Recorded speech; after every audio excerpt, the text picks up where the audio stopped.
Engineer Hersi Said kuna tuzo ameichukua, ameitoa kule Morocco, so kwenye summit ya mkutano.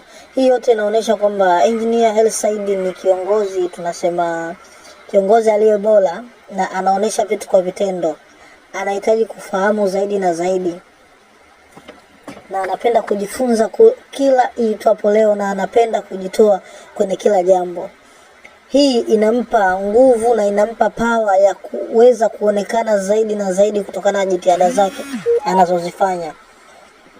Ichukue leo hii alipoitoa Yanga mpaka alipoipeleka mpaka ilipo Yanga. So kuna vitu vingi sana vimebadilika ndani ya Yanga.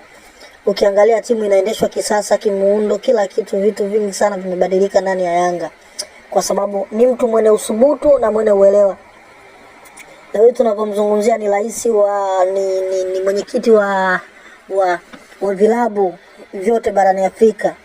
Yeye ndo anaongoza na ameweka mikakati imara kwa ajili ya kuendesha vilabu vyote barani Afrika. Ina maana wao tunaweza kusema ni rais wao wa vilabu vyote barani Afrika, ambavyo sisi wadau wa michezo, wadau wa hivi vitu ambavyo tunafuatilia masuala ya sporti, tunaamini kwamba na tunaona kabisa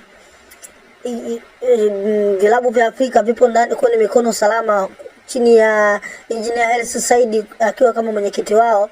So tunaona vitu vingi sana, anapenda kujifunza kila itwapo leo. Anakutana na watu tofauti ili kubadilishana mawazo, ili tu kuona maendeleo ya soka la Afrika yanakuwa, maendeleo ya soka kwa upande wa ngazi za vilabu yana grow kwa kasi sana, ili kufikia lengo, ifike hatua tunazungumzia tufanane na watu ambao wako Europe, timu za Europe. So katika mapambano hayo anayopambania ni yote hii kwa ajili ya maslahi ya hizi klabu ambazo ziko ndani ya bara hili la Afrika. Maana kwa muda miaka mingi sana tumekuwa tupo nyuma, japokuwa tunaenda lakini bado tupo nyuma. Na hii yote ilikuwa inapelekea hakukuwa na muunganiko imara, hakukuwa na mtu ambaye alikuwa angeweza kuwakutanisha wanachama wa vilabu na masuala mengine, kukutana kwa pamoja ili kujadili mustakabali wa ukuaji wa mpira wa Afrika.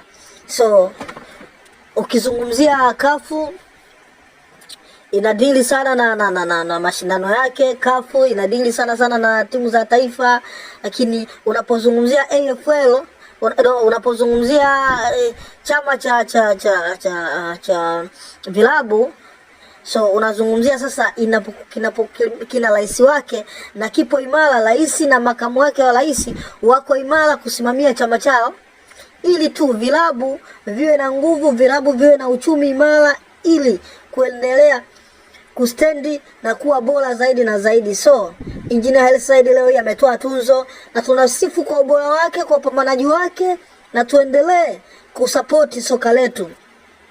Aendelee kusapoti soka letu, aendelee kusapoti vitu vingine, ili maisha mengine ya wachezaji, maisha mengine ya vilabu yawe bora, yawe safi na salama na zaidi, ili tufike kule walipo wenzetu. Na tunamuona akipambana hayo, tunaona kila sehemu. So hakuna kitu ambacho kinajificha.